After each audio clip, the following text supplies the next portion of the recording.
বিশ্বের শীর্ষ ধনী ইলন মাস্কের নতুন রাজনৈতিক দল গঠনের বিষয়টিকে ট্রাম্প হাস্যকর বলে উড়িয়ে দিলেও এই উদ্যোগ রিপাবলিকানদের জন্য হুমকি হয়ে উঠতে পারে বলে সতর্ক করেছেন বিশ্লেষকরা।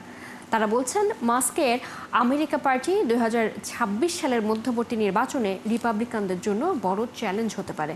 তবে মাস্কের নতুন দল নিজের জন্য কোনো হুমকি না বলে মনে করছেন প্রেসিডেন্ট ট্রাম্প। ট্রাম্পের বিগ বিউটিফুল বিল পাশের পর নতুন রাজনৈতিক দল আমেরিকা পার্টি গঠন করেন বিশ্বের শীর্ষ ধনী ইলন মাস্ক। এরপর থেকেই দলটি নিয়ে চলছে আলোচনা সমালোচনা। সানবিট সব দিবে সামাল। সানবিট ম্যাজিক প্রেস ডিশওয়াশিং এর মাথা ঘোরানো সলিউশন। টেসলার প্রতিষ্ঠাতা মাস্ক বিস্তারিত নীতিমালা না দিলেও ধারণা করা হচ্ছে তিনি আগামী বছরের মধ্যবর্তী নির্বাচনে কংগ্রেসের কিছু আসন লক্ষ্য করবেন, যেখানে সংশ্লিষ্ট রিপাবলিকানরা বাজেট দায়িত্বের কথা বলার পরও ট্রাম্পের বিলের পক্ষে ভোট দিয়েছেন।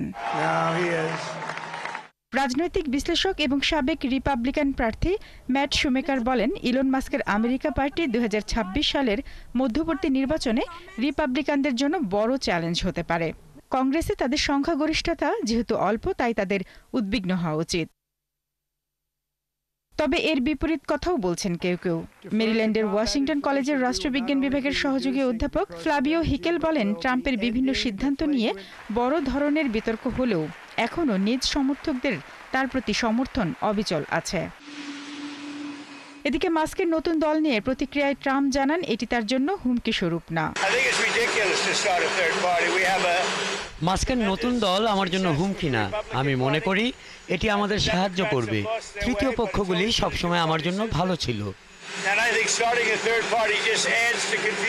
যুক্তরাষ্ট্রের রাজনীতির ইতিহাসে অনেক রিপাবলিকান ও ডেমোক্রেটিক পার্টির নেতা স্বতন্ত্র প্রার্থী হয়ে নির্বাচন করেছেন, জিতেছেনও, কিন্তু তৃতীয় কোনো দলের জয়ের ঘটনা বিরল। শারমিন স্বপ্না, ৭১।